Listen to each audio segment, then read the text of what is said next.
Hello guys, कैसे हैं आप सब। हमारे इस यूट्यूब चैनल में आपका स्वागत है। फ्रेंड्स, आज मैं आपके लिए प्रेगनेंसी के एक बहुत ही इम्पोर्टेंट टॉपिक के बारे में आपसे बात करने आई हूँ। क्या चीज़ें आप ले सकते हैं जिससे कि आपकी कमी पूरी हो सके, और ये अगर कमी आपकी प्रेगनेंसी में रह जाएगी तो बच्चे पे क्या इफेक्ट डालने वाला है। ये सब चीज़ों को आज हम इस वीडियो में कवर करेंगे। फ्रेंड्स, मैं यहाँ पर बात कर रही हूँ प्रेगनेंसी में कैल्शियम की। कैल्शियम हम सब जानते हैं कि बोन्स बनाने के लिए बच्चे की बहुत ज़्यादा इम्पॉर्टेंट होता है। लेकिन कई बार ऐसा होता है, हालांकि हर प्रेग्नेंट लेडी जो है वो यही कोशिश करती है कि वो ऐसी चीज़ें ले जो उसके बच्चे के लिए बेनिफिशियल हों, जो उसकी ग्रोथ में उसकी हेल्प करे। लेकिन कई बार क्योंकि हर प्रेगनेंसी दूसरी प्रेगनेंसी से डिफरेंट होती है, तो कैल्शियम जो है लेना डायरेक्टली मुश्किल हो जाता है। ऐसा मैं अपने पर्सनल एक्सपीरियंस से आपको बता रही हूँ, और मेरे पहली प्रेगनेंसी में ऐसा हुआ है, और उसके क्या साइड इफ़ेक्ट मेरे बच्चे पे हुए हैं वो भी मैं आपको ज़रूर इस डिटेल में बताऊंगी। फिर सबसे पहले तो है कि प्रेगनेंसी में कैल्शियम लेना क्यों ज़रूरी होता है। एक तो होता है फ्रेंड्स, बच्चे की जो बोन्स होती हैं उनको स्ट्रॉन्ग बनाने के लिए, साथ ही साथ जो आगे का बेस होता है यानी उसके जो टीथ होते हैं उनको भी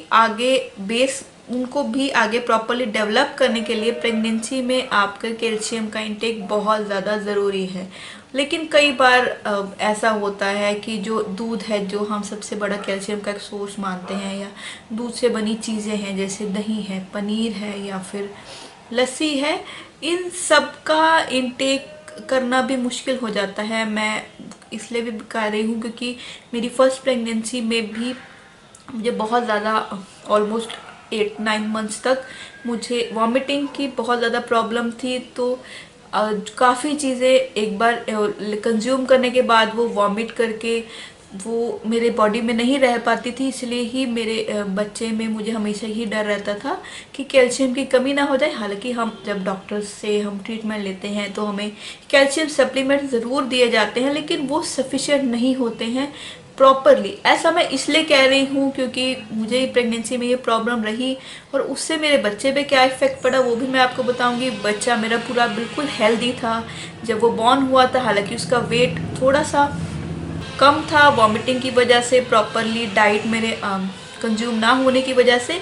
लेकिन फिर जो मेन प्रॉब्लम है टीदिंग की, जो मैं आपको बता रही हूँ कि बच्चों में अक्सर कैल्शियम की कमी से हो जाती है, उसकी वो क्या इफेक्ट मेरे बच्चे पर पड़े वो मैं शेयर करना चाहती हूँ ताकि आप इस बारे में थोड़े कॉन्शियस हो जाएं। फिर हालांकि वो बिल्कुल प्रॉपर एक हेल्दी बेबी था, उसकी बोन्स बिल्कुल सही है, और बर्थ के बाद से ही वो प्रॉपरली उसने मदर फीड ली है 18 मंथ्स तक। साथ ही साथ वो प्रॉपरली मिल्क भी ले रहा है, अभी तक भी मिल्क लेने में उसको कोई प्रॉब्लम नहीं है। लेकिन फिर भी जैसे ही उठ के टीथ आने शुरू हुए 8 मंथ्स में, टीथ उसके जब 1 ईयर तक आते आते उसकी जो फ्रंट टीथ हैं वो टूथ डिके होना शुरू हो गया।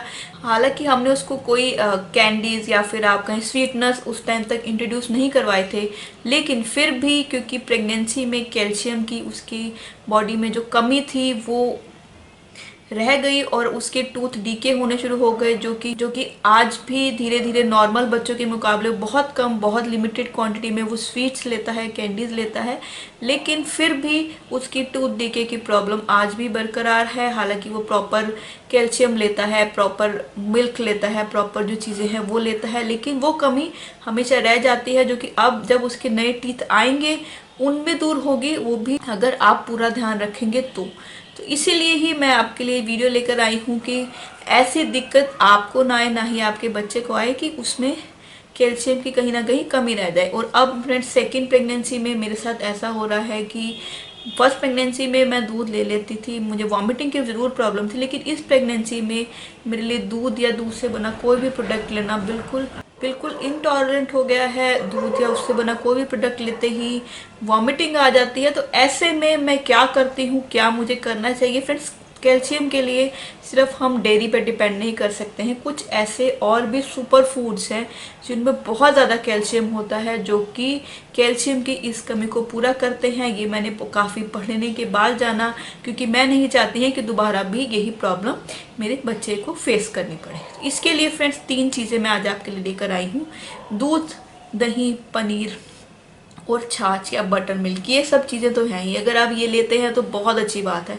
लेकिन बाय चांस अगर किसी भी वजह से आप ये नहीं ले पा रहे हैं या ये वॉमिट हो रहे हैं, जो भी रीज़न हो, तो आप कैल्शियम की कमी को कैसे पूरा कर सकते हैं। सबसे पहली चीज़ फ्रेंड्स मैं आपको ये दिखाऊंगी, ये है फ्रेंड्स एक बहुत ही बेहतरीन सुपर फूड, ये है बनाना।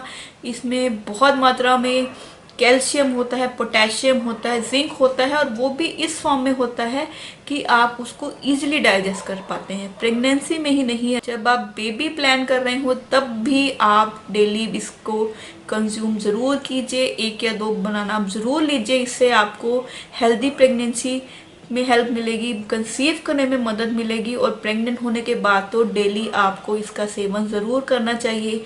पोटेशियम बहुत होता है जो कि बहुत अच्छा है आपकी बेबी की ग्रोथ के लिए। कैल्शियम तो होता ही है और बहुत इजीली डाइजेस्ट हो जाता है। हालांकि बहुत ज़्यादा अगर आप कॉन्स्टिपेशन की प्रॉब्लम है तो थोड़ी सी आप इसको कम क्वांटिटी में लें, लेकिन अगर नॉर्मल आपका डाइजेशन रहती है तो इसको ज़रूर लीजिए, बहुत ज़्यादा आपकी मदद करने वाला है। और मैं खुद कैल्शियम के ऑल्टरनेटिव के रूप में इसको डेली कंज्यूम करती हूँ। सेकेंड चीज़ है फ्रेंड्स, ये है मेरे पास सेसमे सीड्स, यानी कि तिल।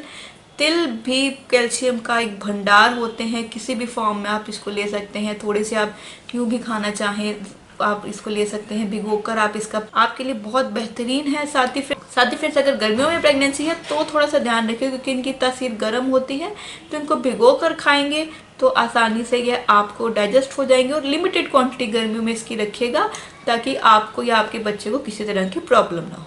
थर्ड चीज़ जो मैं आपके साथ शेयर करना चाहती हूँ वो है फ्रेंड्स ये इतने से दाने ही आपकी बहुत ज़्यादा कैल्शियम की कमी को पूरा कर सकते हैं। ये है फ्रेंड्स मखाने या फिर फॉक्स नट्स, एक ड्राई फ्रूट है, बहुत इजीली अवेलेबल है और बहुत आसानी से आप इसको कंज्यूम कर सकते हैं। इसी तरह से नॉर्मल कंज्यूम करना चाहें इस तरह से कर सकते हैं, या फिर अगर इस तरह से नहीं ले पा रहे हैं तो कुछ आधा चम्मच देसी घी में इसको आप फ्राई कर लीजिए हल्का सा। बहुत ज़्यादा आसानी से खाए जाते हैं, बहुत खाने में स्वादिष्ट होते हैं। इतने से दाने भी अगर आप रेगुलर ले लेंगे तो आपको प्रेगनेंसी में कैल्शियम की कोई दिक्कत नहीं आने वाली है। आपका बच्चा बिल्कुल स्वस्थ होगा, उसकी बोन्स, उसके टीथ बिल्कुल मजबूत बनेंगे, और आपकी जो भी दिक्कतें हैं प्रेगनेंसी में उनको आप इससे दूर कर पाएंगे। एक सुपर फूड की तरह है। छोटे बेबीज हैं उनको भी मैं हमेशा रेकमेंड करती हूँ कि टीथिंग के टाइम पे ये ज़रूर दें। अगर बच्चे की टीथ में दिक्कत आ रही है या वैसे भी उनकी टीथ प्रॉपर आए, इसके लिए उनको भून के दे सकते हैं या इसकी खीर बना के दे सकते हैं। बहुत ज़्यादा हेल्दी होता है बच्चे के लिए, साथ ही इसकी तासीर भी गर्म नहीं होती है, बिल्कुल न्यूट्रल होते हैं, तो आप इसको इजीली खा सकते हैं। इतने से ही दाने आपके लिए दिन में सफिशिएंट रहेंगे, तो इनको आप ज़रूर कंज्यूम कीजिए। ये तीनों ही चीज़ें फ्रेंड्स बहुत बेहतरीन है। अगर आपको भी इसी तरह की कोई भी प्रॉब्लम है तो उसको आप दूर कर सकते हैं और अपने बेबी को और खुद को बिल्कुल हेल्दी रख सकते हैं। तो मेरा वीडियो आपको कैसा लगा मुझे कमेंट बॉक्स में ज़रूर बताइएगा। Thanks for watching. धन्यवाद।